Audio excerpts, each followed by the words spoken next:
Raw Truth, Stories of Female Infidelity may contain explicit and questionable content. The views and opinions expressed in this podcast are those of the individual podcaster and are not based on the advice of a licensed psychologist, therapist, or a psychiatrist. Listener discretion is strongly recommended.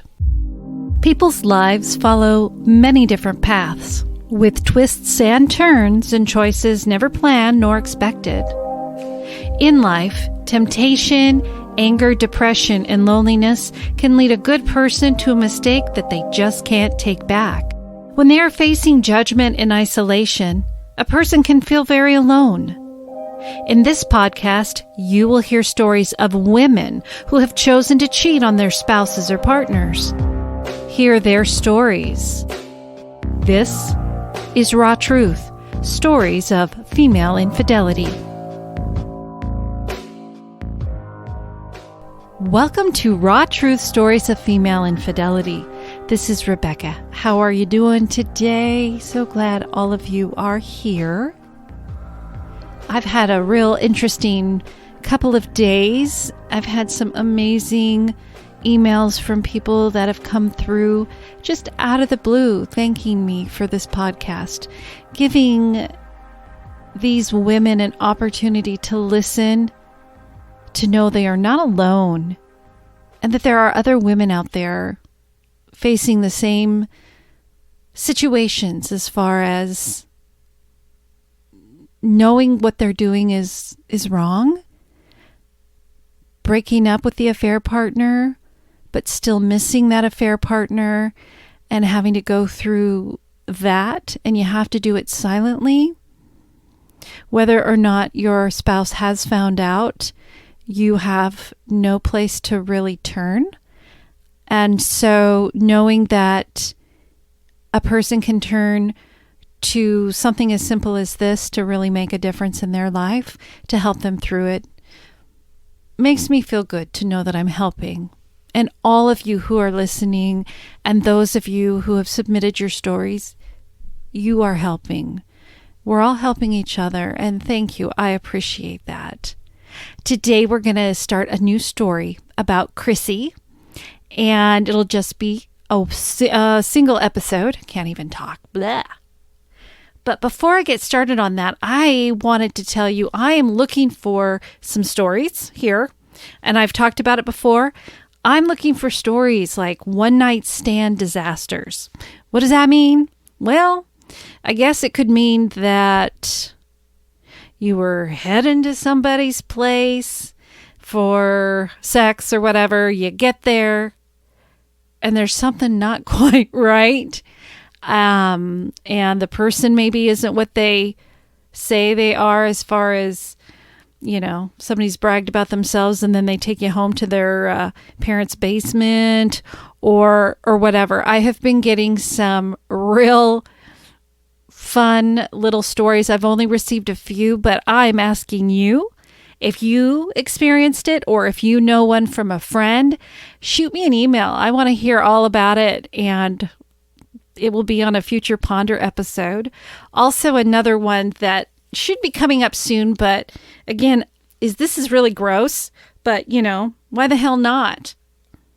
Have you ever decided to go down on your new boyfriend or girlfriend and realized that perhaps they weren't taught the art of proper hygiene?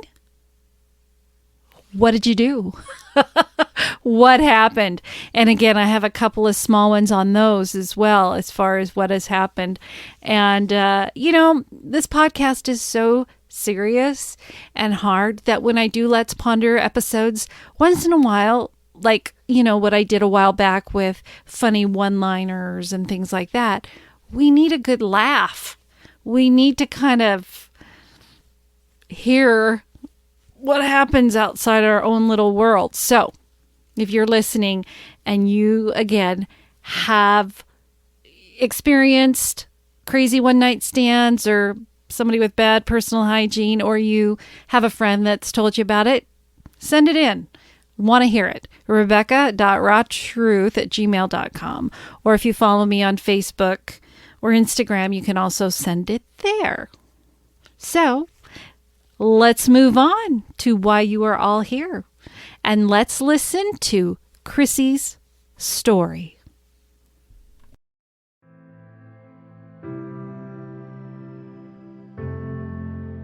The tangled web we weave. Hello.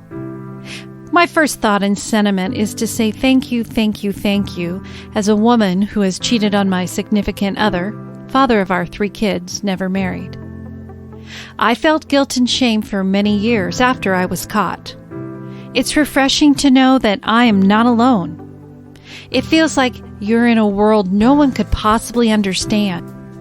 So much confusion and torment over decisions that are just impossible to make in a time of so much emotional turmoil and vulnerability. I grew up in a home with an alcoholic mother, alcoholic and drug-addicted father. There was domestic violence between my parents due to my mother's alcoholism. It wasn't always bad. There were some good times, but the abuse overshadowed the good. Fast forward to my teenage years, and I was very rebellious. Did a lot of things I regret, but learned from. I had some boyfriends, but I never had sex. Maybe some heavy petting, but no sex. Then I met my kids' dad. I was drawn to him, and everything happened so fast. I guess I'd never had a boy that was persistent about having sex, and along came this guy. I'll call him Satan.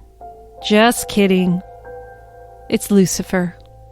And I believed everything he said to convince me that we should be intimate. Shortly after, the emotional abuse started. There was intimidation, threats, and eventually, physical abuse. I was 17 when I got pregnant with our first child, and my immediate reaction was, I'm keeping the baby. I was young but felt love for the very first time, true love. His reaction, of course, wasn't the same. He threatened to beat me until I miscarried. And he said I wasn't worthy of being in a relationship and loved because of my family history. I knew we were both not ready, but I'd already lived a hard life and felt I could do anything. Without wasting too much of your time, I'll fast forward 2 years of abuse and 2 more kids later. I'm a 46-year-old woman. My kids are 28, 26, and 19 years old. I was 16 years into my relationship with my kid's dad when I'd had enough of the abuse and loneliness. I didn't know one could feel so alone even though you have a significant other. I'd gotten so far off my path that I'd beg for a miracle of some sort, a prayer that he'd leave me, cheat on me. I just wanted out, but didn't know how to leave. I was scared. I had no plan, and didn't think I could escape him safely. He was also an alcoholic and used drugs frequently, binge drinking on the weekends, and I was his caretaker during and after his binges. My affair began with a simple hello from a coworker I'd found attractive. I felt guilty for being attracted to him, but I was changing. In a sense, I felt as if I was a totally different person. I was about 30 and was reevaluating my life. I felt as if I was going through a midlife crisis. The hello turned into a, how are you? Friendship, coffee, and lunch at work. The bonding began. Next thing, I'm fixing my appearance. I'm wearing makeup. I'm just happy. For once, I'm happy. I feel beautiful and craved the attention I was receiving.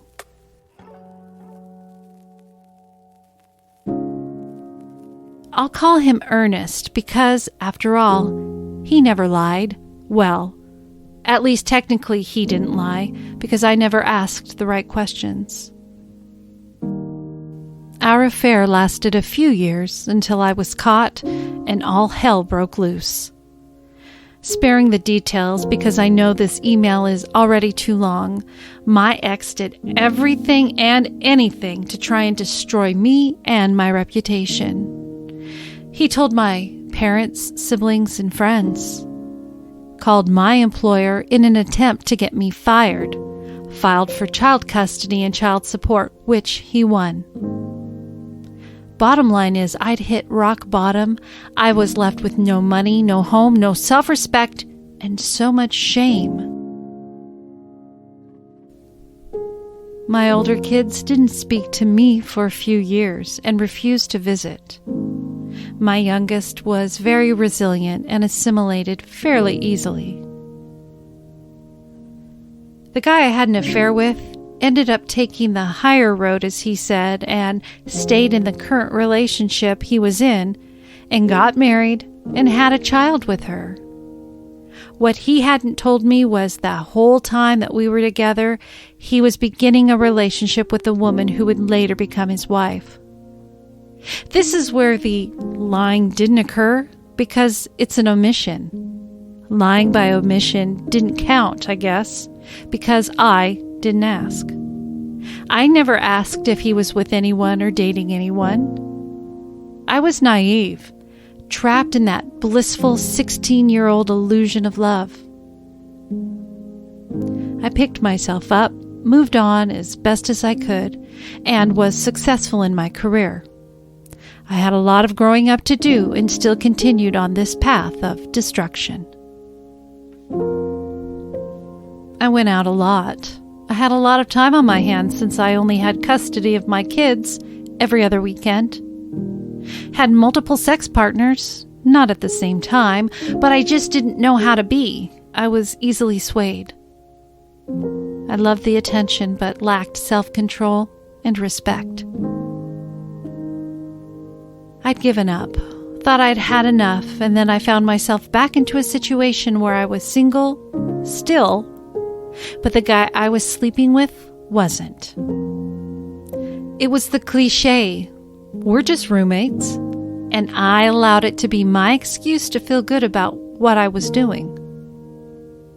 Eventually, I got tired of being last, and I ended that relationship and didn't date or have sex for over 2 years. I thought I was doing good, dodging toxic relationships that would lead to the same behavior. It seems as if everyone was separated, but still living in the same home. Kids, house, dog, and all. I dodged these types of guys. I felt invincible being able to say no. I met a wonderful guy, a guy I felt out of my league. He was divorced for 2 years. He was a work acquaintance. I was in awe of him and finally thought I was on the right path when he decided to get back with his ex-wife because their teenage daughter was acting out. I was heartbroken, but I understood. I vowed to take my time, reevaluate where I was. Met another guy. Didn't work out. He was just starting out, not fully divorced, but not living in the same home. He wasn't ready, is what I thought, and I ended that relationship.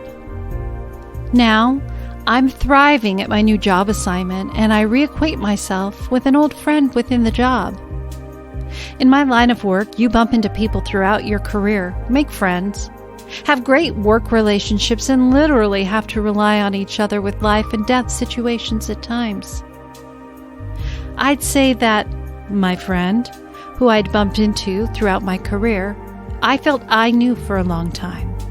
In fact, he saw me when I was pregnant back when I was 19 years old. We'd say hello to each other in the hallways and cafeteria, and we may have exchanged a few "how are yous?" But every time I saw him, for some reason, I gave him a hug like I'd not seen a dear friend in a long time. Now, We are working at the same unit, and he slowly begins a friendship with me. In later talks, we both realized that we actually never really talked. We'd only exchanged hellos. I was baffled because I felt we knew each other better. Now I find myself in a relationship with him, madly in love with this man who is unattainable.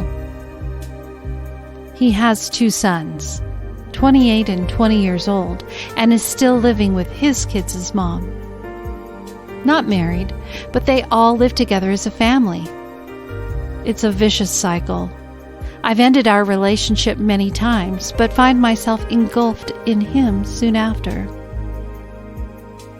I feel trapped because I know it's wrong and naive of me to think that this will all work out. He tells me he loves me and only sees a future with me.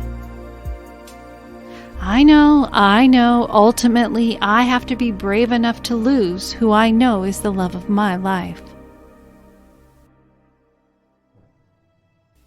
I just wanted to thank you for being brave and having an outlet for people who've experienced this. We are all human, and those who cast the first stone, please not be so quick to judge. My judgment will come one day, and only God can do that. My faith is strong, and I pray for peace and decisiveness. You are a godsend, and I appreciate your candidness. Respectfully, Chrissy. So one thing I did when I was done recording was message Chrissy and just let her know that I was beginning the editing phase of her story. And I told her I felt she had been through so much in her life and that she must be a very strong woman. As you can tell from the story, it seems like she never really was given a fair chance as a child. And though I'm not a psychologist and all of that, just hearing about her childhood, I feel could have led her to, and actually, Chrissy, I'm talking to you here, but to me it feels as though you really didn't get a good example growing up of how people are supposed to treat each other. And I've heard it be said that people who are in a very volatile relationship tend to not know what to do when they get in a relationship with somebody who treats them well. And I think I've shared it on the show before. It was, I think, last summer, something to that effect, where the person almost craves and looks for a person who will treat them the way that they're used to, even though they don't like it. It's what's safe and familiar, if that makes sense. And seeing your parents and then being in an abusive relationship with this guy, the father of your children, at being such a young age, I mean, you're pregnant. What are you going to do, right? Go back to your parents? Nope. You stayed with him. You tried doing the right thing. And he had you there. He had full control because he knew you weren't going to go anywhere. And even after years and years of him being this way toward you, and you finally having the strength to know that you were worthy, just as you truly are, more worthy than anybody treating you like this, he still got the upper hand by spreading all your private details to anybody and everybody who would listen. I understand. My ex-husband did that to me as well. And then taking the kids. And you paying child support for that. Again, I fully can understand that happened to me as well. But don't ever think you are not worth the best in the world, because you are. as far as getting involved with these other men that are not available, I'm not sure if it just happens to be that they're in the right place at the wrong time, or the wrong place at the right time. Because you deserve a person, especially, fast forwarding to the guy who has grown children who are 20 and 28, and he's living as a family, not married, but wants to be with you long term, but isn't leaving his relationship. So is he just stringing you along? I know you feel true love for him, and I'm sure you have love for him. But you deserve better than that. Because if he truly cares about you and sees a life with you, why isn't he doing anything about it? They're not babies in that house. They're adults. My own children are 20 and 28. And it's time for you to be able to do what's best for you and what makes you happy. And finding the man that deserves you and for the respect and love you deserve. We only have one chance in life, and we need to find and do the best we can and find that happiness. Because you want to be able to look back and know you did the best that you could and you fought for yourself. You deserve nothing but the best. And I hope you will keep in touch. Please send me an email if you get a chance to update where things are now for you. I know I received this from you back in January, so it's been a few months. And I just want to make sure you're doing okay and where things are. So please keep in touch. And again, thank you for sending this in. You are in my thoughts, you're in my prayers, and I love the fact that you know only God will judge you, and that you have your faith, and you're praying for that peace. And I pray as well that it comes for you. On Raw Truth Stories of Female Infidelity, I share stories of women who have been unfaithful to their spouse or partner. I give them a safe space to be able to explain what happened and why they chose the direction of infidelity. I also feel it is just as important to understand what the betrayed husband or partner faced when they uncovered the truth. My plan was to bluff. I was going to tell her that the jig was up and that I had hired a private detective and had 100% proof that she was having an affair, even though I really didn't have proof, but I was at my end. So we got there. I sprung it on her, and at that point she finally caved and admitted it. I could feel my face turning beet red. I was shocked, but not really. I took a moment before I asked her if she had been having sex with him. She said, yes. I flipped out. I was horrified. I was grossed out because we were having sex up until the day she tricked me into leaving the house. The counselor was freaking out because I lost my mind. Karen left, but the counselor said I couldn't leave in my current state of mind. So she called my dad to come get me. I said fuck that and pushed past the counselor, and out the door I went. To hear bonus stories of the men's discovery of female infidelity in their relationship and have early access to regular episodes ad-free, subscribe to my Patreon by visiting my website, rawtruthstoriesofFemaleInfidelity.com. Subscription pledges start as low as $3 a month. Thank you for listening to Raw Truth Stories of Female Infidelity. Your support of the podcast is truly appreciated. Be sure to visit my website at rawtruthstoriesoffemaleinfidelity.com. There, you will find story guides to help form your story, where you can subscribe to Patreon, and an opportunity to vote for the podcast to be in the Hot 50 Countdown for Podcast Magazine. To submit your story, share feedback about the show, or if you have a Let's Ponder suggestion, please email it to rebecca.rawtruth@gmail.com or mail to Rebecca Adams, P.O. Box 821064, Vancouver, Washington 98682. Each story is taken into careful consideration, read without judgment, and always anonymous. Raw Truth Stories of Female Infidelity is written, produced, and edited by me, Rebecca Adams. If you enjoy this podcast, please rate and review the show on Apple Podcasts.